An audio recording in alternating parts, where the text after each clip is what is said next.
Here he is, Mr. Gary Vaynerchuk.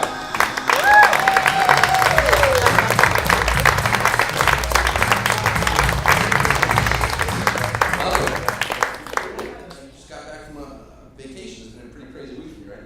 I was off the grid, which is unheard of for me. Right. No computer with my wife on vacation, which was good. Yeah, you are one of the most connected men out there right now with the internet. For those of the people in the audience who don't exactly know who you are, what you do, why don't you just give us a brief biography, 140 characters or less. You've been a Twitter guy too. I was born in Russia. Came to the States in '78. My dad had a liquor store that he started working at. Eventually bought it. I was huge on baseball cards and all that, selling tons of that when I was in 8th grade. Dragged my ass to the liquor store when I was 15, had a bag of ice for $2 an hour, sucked, cried, eventually launched a website called winelibrary.com, took the business over, grew it from a couple million a year to 70 million a year, and then started taping myself tasting wine on the internet, which led to Conan and Ellen and Fallon and all that kind of crazy shit. So you kind of changed the wine world, right? You're changing the wine world, that's kind of like your slogan? Yeah, that's kind of what I do.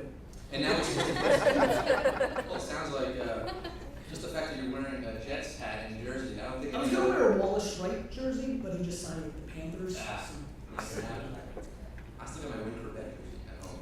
Most overrated Jet of all time. Yeah. And honestly, people love this man. Right. It's the whole like Rudy aspect, the walk on. Absolutely. Wow. You're one of my favorite players. Can I bring up Glenn Foley? I have number 4 at home. Yeah, I love him, man. That game against the Bears, I thought we had something. That one game against the Bears. And the Niners, 2 games.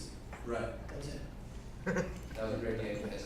860,000 followers now? How many followers on Twitter last time? That's, I haven't looked. Something like that. You know, I don't really. You're Obsessively on it. 859,430. Yeah.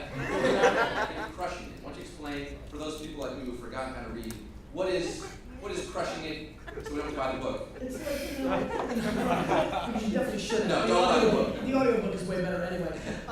It's really the premise of shit's changed. Anybody can go out there and build a business around what they love. Like the last guy, right? I mean, he's crushing it out there. He's doing a lot of things, but he needs to put out more videos, get people to see what he's doing. Right. Because the fact of the matter is, there's no gatekeeper anymore. Nobody's going to tell you if, this show, what you're doing, if you put this online, if they want to put it online, whatever it is, nobody's stopping you anymore. Because of the YouTubes and the Twitters and the Facebooks, anybody out there who's really building a business around a brand can.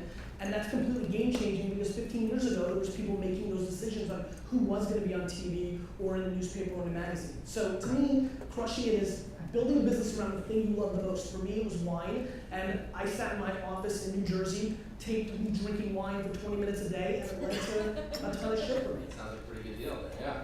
Well, can you help us out? Because yeah. I think we have like 18 followers on Twitter. 18? I think they're all fake, too. I think it's like hot girls, like Brenda, Carl, who are these people? Why are you following Brenda us? XXX. Yeah, XXX, Sexy Angel, 69. You mentioned you're born in USSR, what's now Belarus, and you're a huge Jets fan. Let's talk about how this got started. What's the story? We moved to Queens. When we first came to America, lived in a studio apartment smaller than this, stage with 8 of my family members. Luckily, we got out of that in a year. Moved to Edison, New Jersey. It was August. My mom pushes me out the door. There's some kids playing football. I barely speak English, and they look at me. I just roll up, and they're like, "What's your favorite team?" And I'm like, You know what I always wish? That you could have absolute video of every moment of your life and you could watch it. That would be phenomenal. I would literally watch that moment 1,000,000 times because I'm dying to see what I said. If it was English or if I was like, I don't know what I would have said, but they were just like, "You're a Jets fan." Yeah. And that was it. I was like, I'm a Jets fan. And September came around. I watched that whole '82 season, of course, ending with the Jets losing in the AFC Championship game to A.J. Dewey's interception. So first time I really cried heavily about the Jets. Definitely not the last. Yeah. And I was on, and I really haven't missed a play since. So I was forced into it. Easily, that kid could have been like, "You're a Giants fan," and I could have been really set, 3 Super Bowls. So this snot-nosed kid pretty much set the course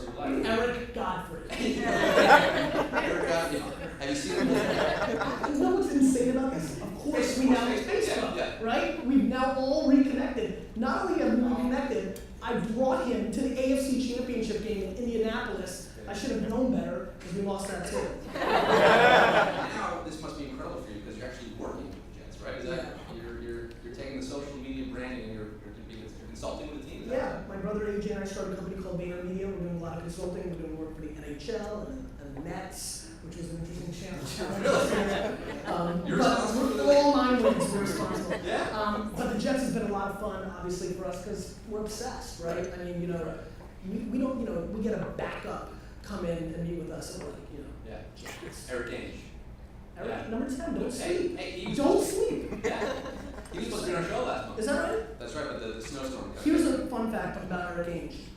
In the AFC Championship game, I saw him warming up. Yeah. He had the lines in his hair. Like the buzz, like 3 lines in my hair. He's pretty. I thought that was. He's hit. I thought that was amazing. Yeah, a few you guys have got Cromartie, Yeah. Tomlinson, or you get Cromartie, I checked his Twitter, hasn't tweeted since June 2009. You gotta. We'll get him send it back. out. We'll get him back. He's dealing with, he's got like 17 children from Right. 19 different women. So we gotta address that. But once that's all They're all squared sharing the away, same computer, which is hard to get out there. Yeah. we'll address that. We got LT now, so we'll try to get him out there So, with his yeah. visor. Yeah. Well, you're excited for the season. This is going to be a. Well, Rex lost 40 pounds That's last right. week. What do you think? Well, he did the little surgery thing. It's hard to say if he looks any better. I He's guess gonna- he does. You know what's scary? He's going to lose another 150 pounds. Yeah. So he's going to look like a totally different person. We just landed the HBO Hard Knocks thing. That's right. That's So right. that's going to be phenomenal. A Hard Knock show. This is like a reality show for the Jets in the off season, right? So, I haven't been this excited since, Are you involved in that, or would you kind of help that? I will personally make sure I'm involved in You're it going to be. somehow. I guarantee you that. In the locker room, which you're signing a 10-book deal with Harper Studio, $1 million book deal. Yeah. Very exciting. It crushes the first book, so you got 9 more books to write. But I had a very interesting clause in that deal. Yeah, what was the which clause? was if the money was made back, I could back out. Oh, really? So crushed so hard, That's it? I'm actually now there already. Really? So So you don't have to write any more books, that's it? I don't, which is a good thing because I don't think I have that much more to Yeah, say. that's a lot. You crushed it, man. That was it. I'm just sad. It was like 140 pages. I'm like, really? That's it? That's all I got? No, but I'm going to write a book about root beer. Root beer? And some more. Root beer's on stash in yours? I'm obsessed.